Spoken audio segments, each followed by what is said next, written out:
Hey, what's up everybody? Welcome back to My Twisted Lyf TV. I'm Poetry. You are here for another recap and review of Ready to Love Season 2, Episode 5, I believe, Love on the Rocks. This is last week's episode. I apologize for the delay. Y'all know I went out of town. I had every intention on getting this recap done when I got back. I swear y'all, I didn't even get to watch it until this weekend. Just like yesterday, 2 days ago. One of them two. My week has been that hectic since I've been back. And appreciate all y'all who are here right now for this video and any future videos. And we're gonna do episode 6 immediately after this. So, Love on the Rocks. Tommy meeting up with the ladies this week. They at the wine bar. It's 6 women left. And what I'm not liking about this whole thing is that the women are still battling over the men, while the guys don't seem to have a problem bouncing from woman to woman. You know, there is not one, although all the men seem to like Alexis, ain't nobody really vying for her affection and attention the way that these ladies are doing the men. But they want the women to fight over them. That's exactly what seems to be happening. Reva, like, this is my first time seeing Tandy since the pool party, and it's a bit challenging. Why is it challenging to see Tandy? Why is it challenging to see Tandy? Because they like the same dude. Really? You think that, like, why are these women not the fucking prize? I don't know why it seemed to be staged this way, but these women should be the motherfucking prize, not the dudes. The women should be. But I was like, none of these men really seem to show that they are threatened by these other men. Although during this episode, we noticed that London got a little bit of jealousy in him in regards to Alexis. And Brent been showing his jealousy from the beginning. Y'all just don't realize it. Every single woman that Brent has been connected with that seems to show interest in another guy, they get rid of. Brent is so threatened. He is so threatened. But the men turn it around and make it seem as if the woman is being thirsty and loose. But the bros, they get together and they shut her out. You know, we can't have that up in here. I still hold true to what I said. Aisha should have still been here. Aisha should have still been here. Anyway, we open up with London and Divine. They both feeling each other the same way, you know. The Divine is like, he is bae, you know, and we, you know, he is all bae. He's a keeper, and we get along 100. London like, Divine is bae. We get along 100, but I'm still weighing my options. Y'all see the difference there? He's still weighing his options. I just realized my mic ain't turning. Hold on, y'all. Hold on. Plug my mic up. But it makes, in my mind, it sound better. My voice is hoarse. I've been working hard. So anyway, she asked about Alexis. Every date that I saw today, and next week's episode or this week's episode, the center of the conversations is the other person. One thing Mario says in this is, stop worrying about what I'm doing with whoever else. Worry about us. I understand that philosophy, and although I agree with it, I agree with it to the point that, like, damn, let's focus on us and getting us together. Stop thinking of the other person as your competition. However, I understand the need to want to know that what the fuck are we doing here? You know what I'm saying? Why are you still so torn and I'm not?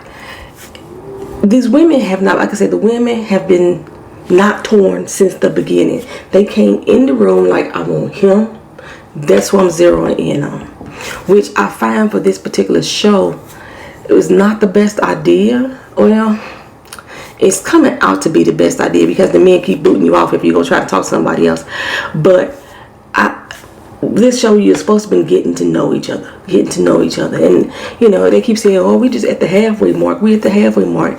Come on now. It don't take somebody that long to figure out if I want to be with you. You know within the first 5 days whether you want to be with somebody and try to be committed to somebody, or, you know, it's 5 weeks in. 5 weeks in. You don't know by now? After a month and some change, you don't know by now? Come on now. Come on. Okay. So like I said, she asked about Alexis Divine doing, and how much is London feeling Divine. I mean, how much is London feeling Alexis? So she's like, I ain't jealous. Yes, you are, girl. Yes. Yes, you are, girl. All these women like, I'm not jealous. Baby, y'all all jealous. All of it. Y'all all like, y'all jealous that he is not focused 100% on you. It's a normal reaction. Ain't nothing to be ashamed of. But she's like, I need to know what's up with that. And I do agree. What's up with that? I'm kind of contradicting myself a little bit here. I want them to know what's up with the other person, because they really need to feed into these men and see if they stringing them along. And I do think they being strung along. London is stringing both of them along, in my opinion, Alexis and Divine, which is so weird considering London said he spends the most time with Divine. He said he spends all his time communicating with her, all his time talking with her. He really ain't gave no time to Alexis. So I don't understand what you're torn about either. If you ain't spending no time with this girl like you say you doing, or you say you're not doing, and you spending all this time with me, why are you so unsure about me? I don't get it. They equally yoked, but you ain't even spending no time with this girl. Make it make sense, London. Make it make sense. You can't, bro. You can't make it. You running game. I've been saying it from the beginning. I said in the beginning, London and Brent were going to be the two that runs the most game. I slept on Mario, though. I slept on Mario. But okay, let's keep going. So, y'all got these men feeling themselves. That's what all this is. Because Divine is like for real though. If you had to pick right now, who would it be, London? Like I said, London is running game, child. He is so smooth with it. You, without question. Is that even a question? Why would you be asking me that? You know, I'm paraphrasing, but that's basically what he said. As a matter of fact, his quote, direct quote, I think they address it a little later on in the show. But he said it's without question you my ride or die. Is this even a question? You know, that's how he said it. That's game. Game, peep game. My game ain't been too strong. My pimp hand ain't been too strong lately. But I understand. London is running game. So Divine is like, okay, cool. Okay, cool. Tell her it's a wrap then. Pull his punk card. Pull his punk card. Tell her it's a wrap. But he was like, she said, you only got one girlfriend, her, and it's me. London like, whoa, wait a minute now. What we waiting on, London? What we waiting on? You just said if you had to pick, it's her. What you waiting on? None of these men like to be, I can't say she gave him an ultimatum, but none of these men like to be forced into action. That's the good way to say it. They don't like to be forced into action. They like to be the one running the show. Okay. But anyway, I don't understand why you gotta wait on Tommy to force the decision. Man the fuck up. Man the fuck up. Stop playing games. Because that's exactly what you're doing. I'm like, shit, just do it your damn self. Be real. Be real. Motherfucker, shit. Divine ain't playing. She ain't got time for these motherfucking games. She got a freezer full of chicken who can attest to that shit. So anyway, London, like, come on now, let's be realistic. It's still early in the game. We 5 weeks in. It's still early in the game, you know what I'm saying? It's still early in the game. See, that's the problem right there. That is the problem. He feel it's a game, and she ain't playing around. So he said that the fact that she wants answers, he understand it, but it's a turnoff.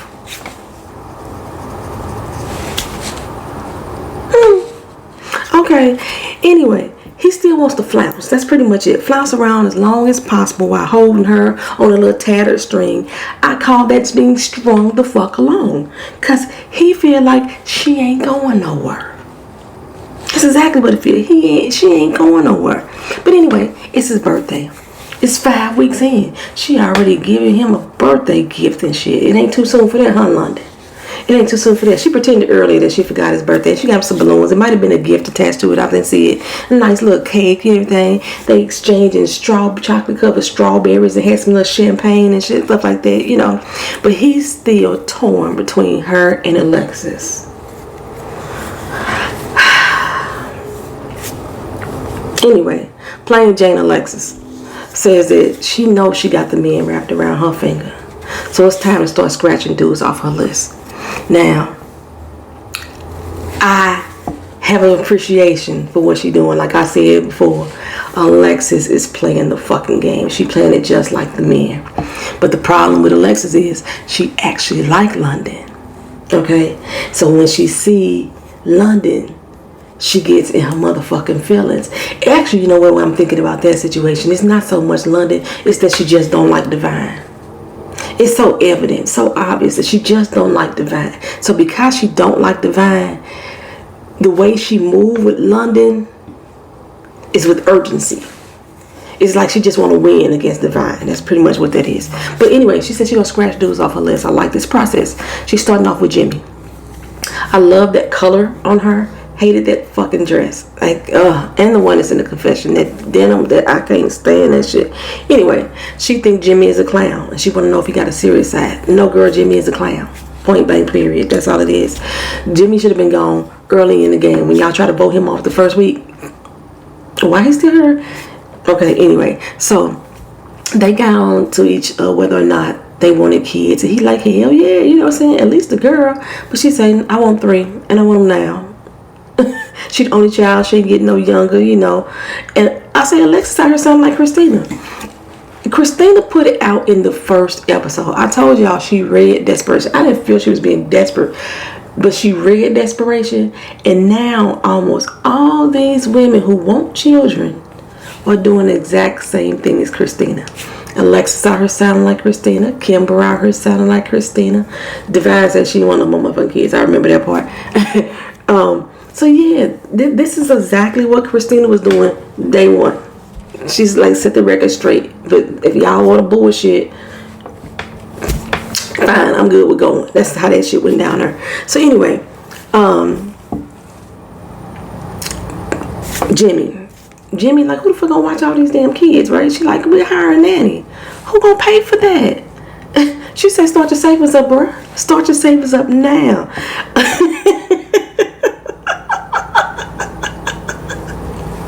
I mean, there's a lot of compromise to have when you're having kids, but like I said, Alexis is playing the game. She laughing but serious. Put it like that. She laughing but serious. So Alexis is trying to be a kept woman at this point in her life. And this is why she gravitates towards Carrie, because Carrie is acting like that's what he want to do. He acting like that's what he want to do. He want a hot little young thing on his arm. You know, but Jimmy out here really trying to run the show right here. He really trying to run the show. I would say that she just know what she want, you know. Like I said, Alexis just playing the game. She playing the game too. She sold herself off in the beginning as somebody who was ready to be submissive. But she presents herself as somebody who needs to be in charge as well. Because she basically telling you, you don't have to do this. You're going to do that. You're going to do this. You're going to do this. You do that. You know, that's not a submissive person. But I would be rocking with her if I thought that she was being 100% authentic, and I still don't think she is. I still think she's putting on airs. But honestly, she's doing the same things that these men are doing, which, like I said, the men are getting on my damn nerves. They putting on fucking airs themselves. They playing all this fucking game. Gameplay annoys me. This is why I don't date, because I'm sick of the fucking games. This is why I don't date. I don't know. But anyway, Alexis is running the game, and she actually is doing it well. I really do think so. Anyway, Jimmy thinks that he is eliminating Alexis from his list. And honestly, she was just losing him, you know, making him feel like he let her go. That's basically what that was. Reva, she up next with Mario. And I'm sorry, I'm still so baffled on how the men want to get to know multiple women. But when Tandi do it, or Alexis do it, or Aisha did it, it's a problem. That's an issue. But anyway, he wanted to let her know that he is serious about getting to know her. Okay, now the one thing I can say about Mario, he's just saying he's just trying to get to know her. He's trying to let her walk out to see if she is an option. He's serious about that there. What I'm seeing for Mario in regards to Reva, he trying to have in case of a mercy break my window chick. That's what Reva is to him. He wants Tandy. That's just point blank period. He wants Tandy. But in the event that Tandy ain't 100 what he want her to be, she can't be 99.9%. If she ain't 100, he got Reva sitting over there in the waiting ready to break her window in case of emergency. If him and Tandy got together after this show or doing this show, if some shit fall through, best believe Reva, he gonna call your number, girl. You are the break my window chick in case of emergency. That's who you are here. But like I say, right now, she says she's not ready to be open with him because of Tandy, but he wants her to step her game up. Again, like it's amazing that these men want the women to show how much affection and that you really want to be with me. But y'all ain't really doing the same thing with these women. Y'all steady playing these fucking head games with them. So, Reva, she's like, I'm clear on who I want. I'm very clear on that. But I'm not clear on why you still weighing your options. So he telling her in so many words, you got 1 foot out the door. He said you 1 foot in and out the door. He told her you 1 foot in and out the door, and if you don't show me that I'm your priority, then it's a wrap. You ain't making her your priority, dog. You know, because I'm like, what the fuck am I missing? Y'all let me know down in the comment section. Am I missing something? That I heard that wrong? He said you got 1 foot in and out the door. That means you straddling right now in regards to me. And if you don't make me your priority, it's over. It's a wrap. How can she make you her priority? Right now, she says you're the only one that she talking to. Because don't nobody else really like Reva like that. Let's be honest. Don't nobody else really like Reva like that.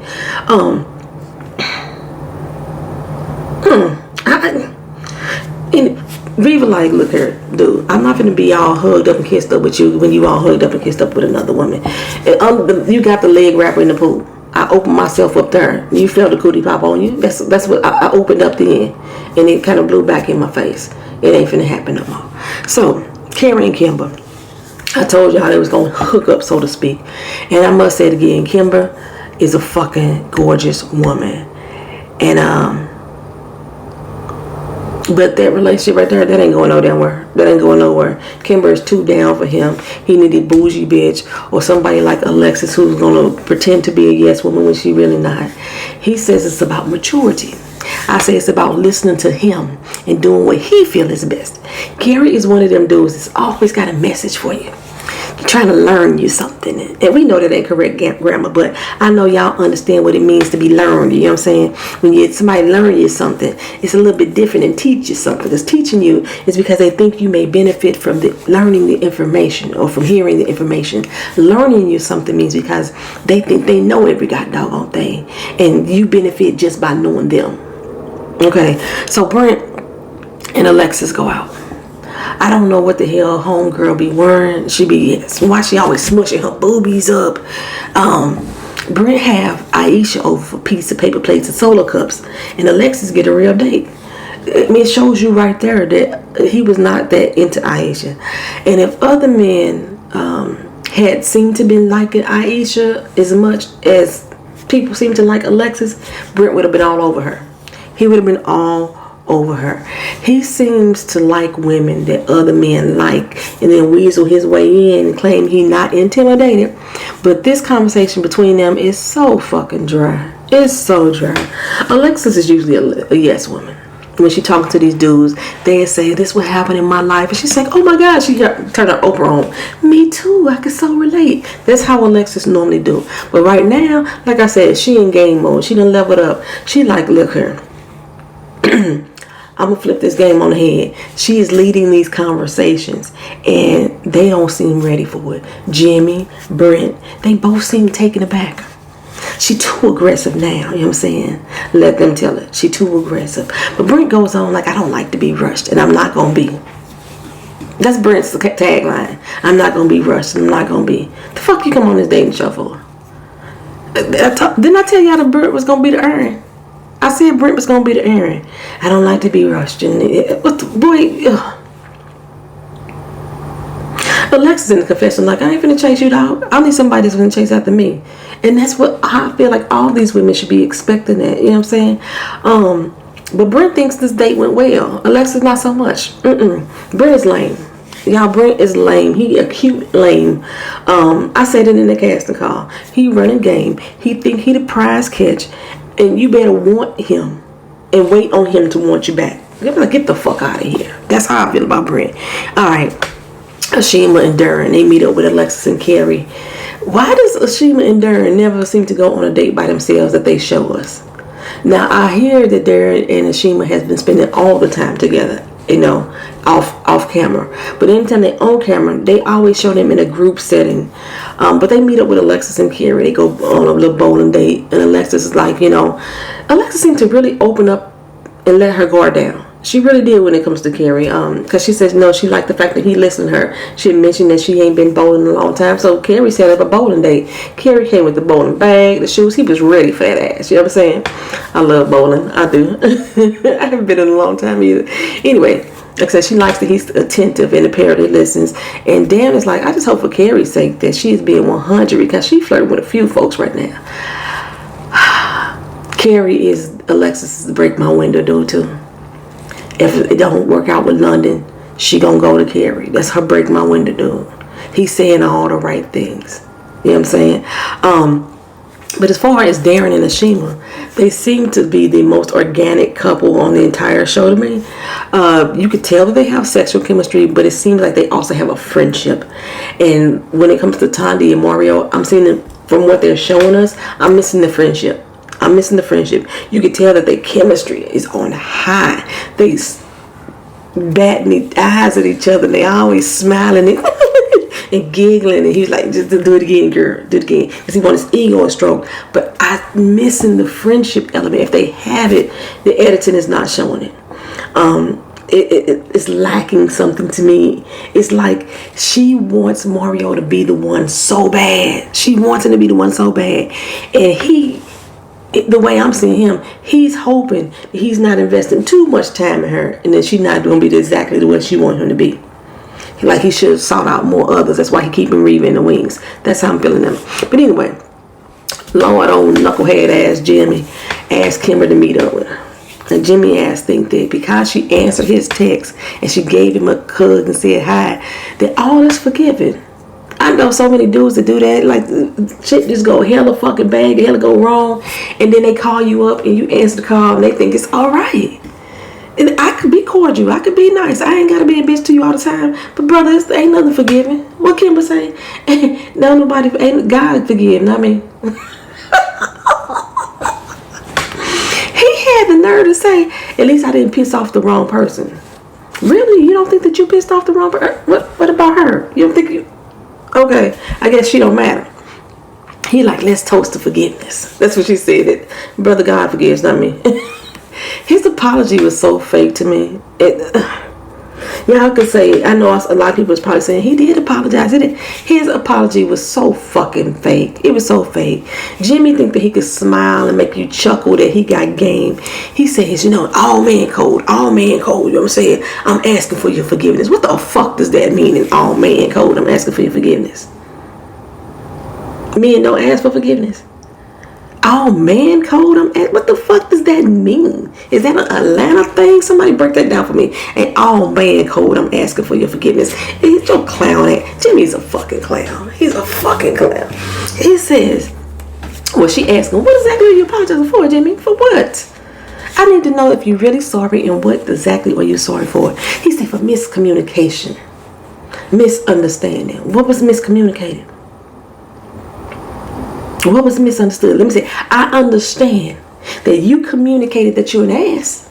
There was no miscommunication or misunderstanding her. I completely understand that you communicated to me you're an ass. That's what that was.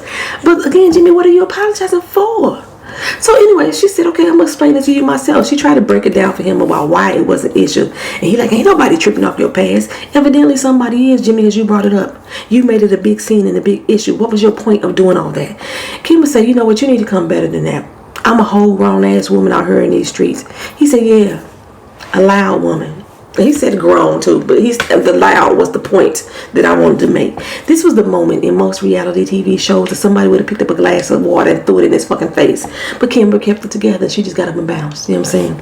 And as she walking away, like, I love to see you walk away. Clown ass nigga. Clown ass nigga. I guess he thought that she was going to be like, Kimber done. Like she said, you dead to me, nigga. You dead. All right, Tandy and Mario. Let's see if I pick up on this friendship vibe here. Now, he's selling her a good pipe dream. You the one, girl. You the one. Hopefully this will all be for you. Tandy was like, yes, a man that lets me know that he feeling me like I'm feeling him. I was like, the correct phrase would have been there, my girl. Hopefully you will be for me. Not always will be for you. You will be for me. That would have been the correct phrase that he would have said. Mario smooth. He's smooth as butter, baby. He's smooth. He make you blush for no reason. For real. I mean, I was blushing for Tandy. I'm just... I think all the women, he likes her. He really does like her the most. But like most other men there, this is a game. This is an opportunity for them to date as many women as they want to, without judgment. That's what these men signed up for. We get to date all these different women, and the game is to stay in as long as possible, to date and go out with as many as you can without having to make a solid commitment. When the women came in the door like, I'm coming in looking for somebody, you in, I'm focused on you. That's how they are. All these women seem to be on their path saying it's Alexis. But like I said, Alexis is playing the game just like the men. While the rest of the women already called the fuck up. But like I said, I've been so focused on the game myself that I'm not sure who was going this week. I was like, Jimmy? They must not be sitting home too. So I must have missed that part in the beginning. I don't know. But anyway, we got Carrie. He like Alexis. Brent like Alexis. London like Alexis. So she ain't going no motherfucking where. Tommy and Will want to see who gonna win her heart. And let me tell you right now, London will bow out because he think he got options. Brent, Alexis ain't feeling you, bro. Alexis ain't feeling you. If anything, she gonna go with Carrie. Jimmy and Kimber, done. Finite. But I was like, who else is rocking with Kimber though? I don't think Carrie is, for real, for real. Mario rocking with Tandy and Reva. And I was like, Reva girl, Mario just not that into you, for real. In comparison. Divine, I think she had London locked down, but London's still playing games, and I think Divine is starting to see that shit. Shima and Darren, everybody know that they got each other. Everybody know. Ain't nobody trying to date Shima. Ain't nobody else really trying to date Darren, for real. So it's Jimmy. Jimmy gonna go this week. So back at the wine bar, Kimber let Tommy know the Kimber and Jimmy are through. I was finna sing it like L'Oreal and Jimmy are through, but I ain't got no voice right now. So he a whole ass fool. He a whole ass fool, and I would be a damn fool for staying with him. Somebody said that they were sorry to hear that. I didn't catch who said that. And I was like, don't be sorry for her. Do not be sorry. Be happy that she found out now. That's what y'all need to do. So on to Mario. Reva say everybody in this room know that Mario is torn between me and Tandy. Girl, no, he not. He's not torn at all. He not torn. He want to keep you hanging in the wings in case things don't work out with Tandy. That's it. If they get together, like I said, if they get together, things fall apart, he gonna call you. Don't worry, he gonna call you. But Tandy said, well, Mario and I got a good thing going on. You know, I got his affection. Now, Reva said she wouldn't let him taste those lips. But hearing that he's smooching with Tandy, she like, game on. I need to step my game up. Challenge. You know what I'm saying? See, y'all steady thinking that the women is the challenge. When y'all should be feeling like y'all the prize and these motherfucking men should be fighting over you. Even with the ratio of dating of men and women in Atlanta, we done even out the scoreboard, and these women are still fighting each other over these men. They not literally fighting, you know what I'm saying, but y'all understand. Anyway, Darren and Shima like, man, my man. Everybody know that. Ain't nobody challenging that girl. All the women like his vibe, so he ain't going nowhere. They may not like him, but they like him for Shima, so that's enough to not get rid of him. Carrie Kimber, like, he easy to talk to, but he a little bit too serious for me. And they said, well, Jimmy too silly and he too serious. Which one you want, girl? You need to make up your damn mind. Shit ain't that hard to understand. She needs somebody that's fucking balanced, somebody in the middle. And she don't need her fucking daddy. She don't need her damn child. Okay? Alexis said, well, he loosens up with me. He could be a comedian. Which is why I think they had Ashima, the one talking to him at the end. It's the comedian. Yeah, okay, anyway. Brent, he too reserved. He wants to be alluring, mysterious, and it's coming off annoying to the women. It's been annoying to me for a minute. London, well, Alexis seems to be into him a little bit more, because when Divine said that they kicked it on his birthday with strawberries and chocolate, she got in her feelings. I just don't think, like I say, I just don't think it's about London. Divine and Alexis both see each other as competition, and in the beginning, everybody wanted both of them. Remember, for some reason, they backed off of Divine a little bit more, or at least that's what that ain't what the camera showed, because Divine said she only been really giving her attention to the London. She said, I think, in next week's episode. Anyway, a London, like, my day starts and ends with London. Sometimes to the point we fall asleep on the phone. And Divine said, well, you must have 25 hours of this day, because we spend a lot of time on the phone all the time. Day, morning, noon, evening, during the day. And London has attested to that. Divine said, I had to put him on the spot, though, when we was on our date. And he said that it was me. Alexa said, oh, that's funny, because he told me he told you he wasn't going to choose, and he wouldn't choose. Or he didn't choose and he wouldn't choose. He did choose. He did. Because if we wrote it, beautiful being footage, he did tell Divine it was her. But like I said, he keeps wanting to play the game. So he also did tell her he didn't want to make an official choice right now. So Divine said the same thing. Go on, rotate. Then Kimber just had to drive the knife in Alexis' side. Divine, girl, I see some major sparks between you and London, girl. Reva like, Alexis in there like, how sweet. She said Divine should be worried. Divine should be worried because she got all of his time and all of his attention.